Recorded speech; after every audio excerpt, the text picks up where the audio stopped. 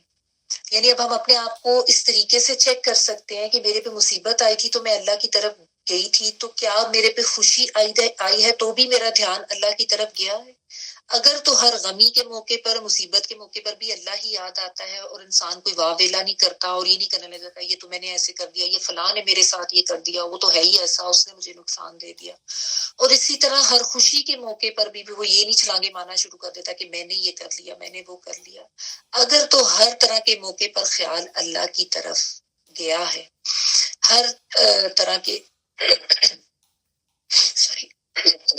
معاملات میں اللہ کی یاد آئی ہے تو سمجھ لیں کہ ہم سودا کر چکے ہیں اللہ کے ساتھ، ٹھیک ہے۔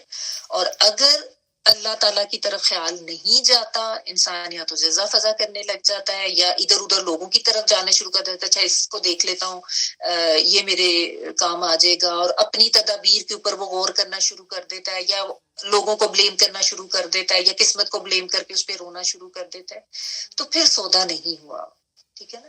جس کو یہ پتا ہوگا نا کہ مصیبت اللہ کی طرف سے آئی ہے وہی نجات دے گا، یہ خوشی اللہ تعالیٰ کی طرف سے ملی ہے، میں نے اسی کا شکر ادا کرنا ہے، جو میں کام کرنے جا رہا ہوں اس میں مجھے اللہ کی ہی مدد چاہیے، اور نتیجہ بھی اللہ کے ہاتھ میں ہے، میرا کام ایفرٹ کرنا اور اسباب اختیار کرنا ہے، لیکن مجھے بھروسہ مسبب الاسباب پہ کرنا ہے، جو بھی نتیجہ ہوگا وہ اللہ کی طرف سے ہوگا۔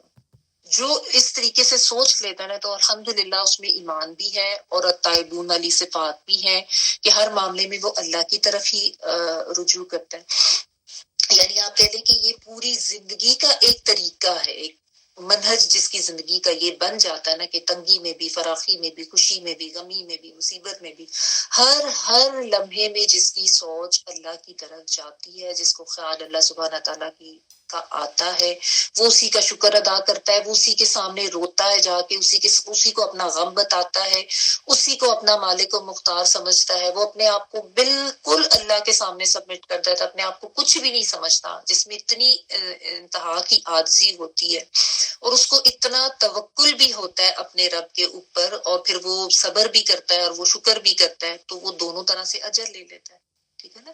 یہی تو فرق ہوتا ہے ایک کافر منافق میں اور ایک خالص ایمان والے میں نا، کہ کافر و منافق کو تنگی آئے گی وہ رونا دھونا کرے گا، جزا فضا کرے گا، ہائے بائے کرے گا، بے صبری کرے گا، گناہ کمائے گا، ٹھیک ہے۔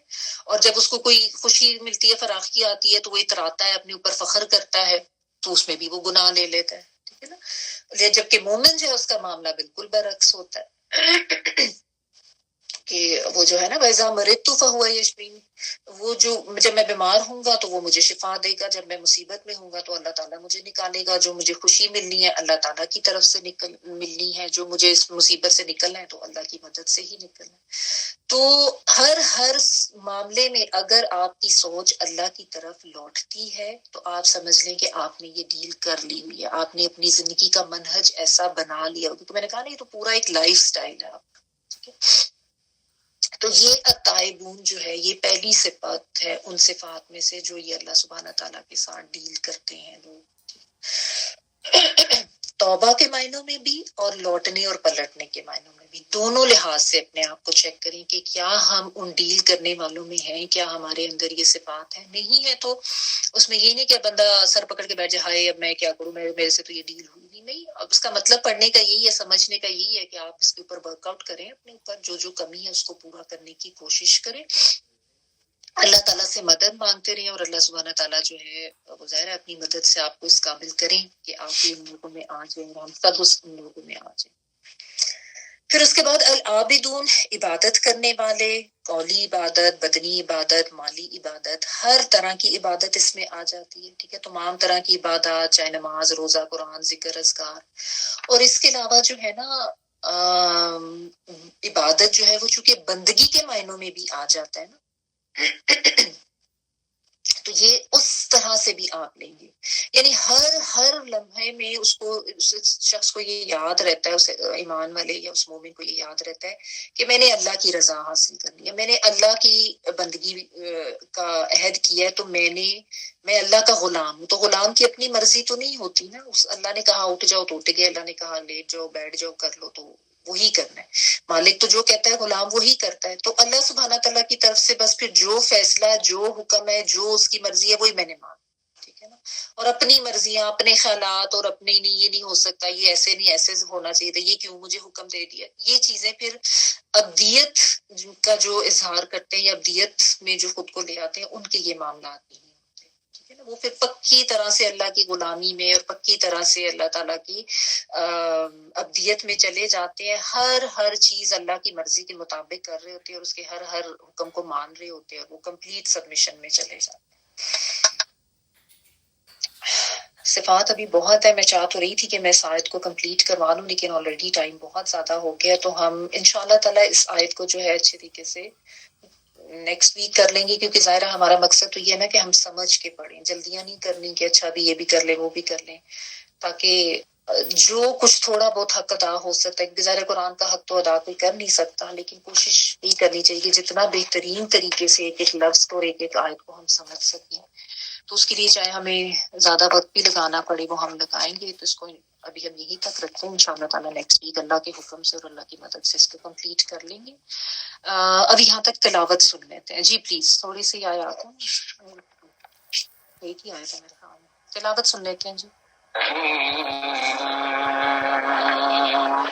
إن الله اشترى من المؤمنين أنفسهم وأموالهم بأن لهم الجنة يقاتلون في سبيل الله فيقتلون ويقتلون وعدا عليه حقا في التوراة والإنجيل والقرآن ومن أوفى بعهده من الله فاستبشروا ببيعكم الذي بايعتم به وذلك هو الفوز العظيم التائبون